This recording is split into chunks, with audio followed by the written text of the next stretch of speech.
السلام عليكم ورحمة الله تعالى وبركاته لما نقيات يوتيوب سلامي عشان wuxuu ku saabsan yahay sideen sawir aan u gashay Twitterkeena qaybta coverka ama si loo yaqaan bannerkaba ama aan ka tuso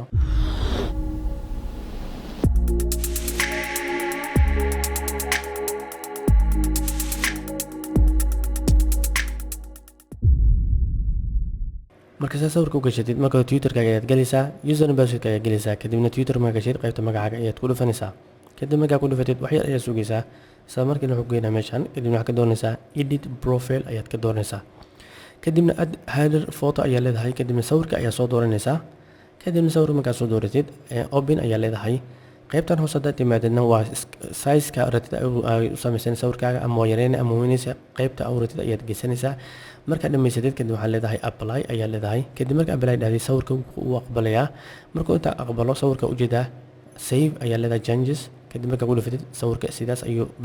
bannerkii ama coverka diyaar kugu yahay markii shacabkiina kale waa intaas oo kaliya wixii aqoontaan walaaka u faa'iiday asalaamu calaykum waraxmatullaahi tacaala wabarakaatuh jazaakum allahu khayran